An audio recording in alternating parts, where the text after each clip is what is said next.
Hi, Coralville. My name is Nick Burrell, and I'm seeking your support and vote for the upcoming Coralville City Council election. We are in unprecedented times with COVID, equality, and seeing division like we've never seen before. It is easy for candidates to speak about what they want to see changed, about diversity, and say things people want to hear. What is more rare is to have a candidate that has lived through the experiences of every aspect we advocate for.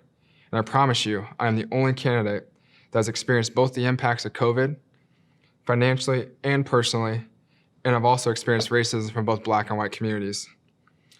These unique experiences provide me with a unique understanding of all the issues and a rare understanding that our city needs to flourish. So what are those experiences? First off, I've experienced everything COVID has done over the past few months.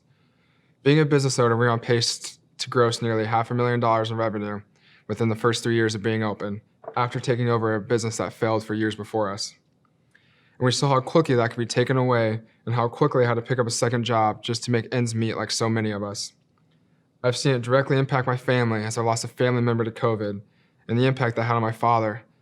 I understand businesses need a voice at the table while also ensuring the safety of our citizens.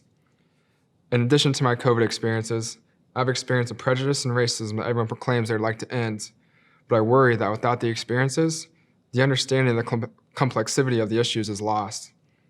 I've experienced kids telling my father would be killed in elementary school due to his color. I've experienced watching my dad being profiled and not understanding what was going on. I've experienced being singled out in school due to looking different. I've experienced being followed while running and needing my father to come pick me up in a neighborhood I grew up in. I've experienced prejudice in my favorite restaurants, but I've also experienced being too white for Black communities and not being Black enough for my Black family, and you feel left out by both sides.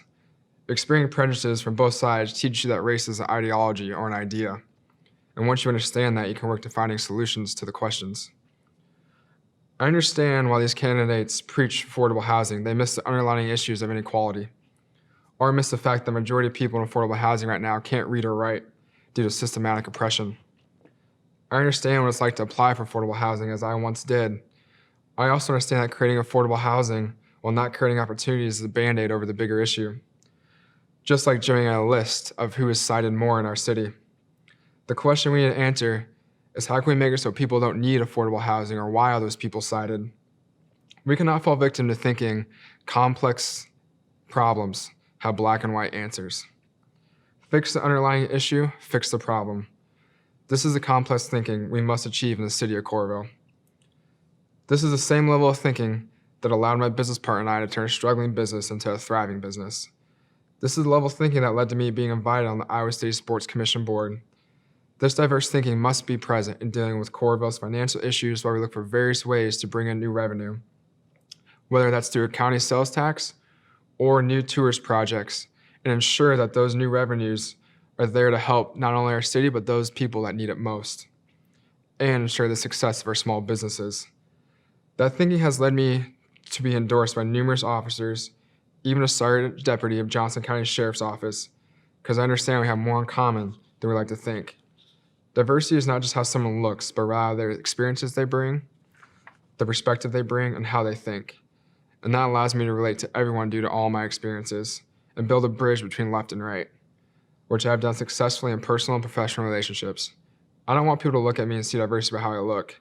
I want people to hear me and see diversity by how I think. And diverse thinking is what our city of Coralville needs.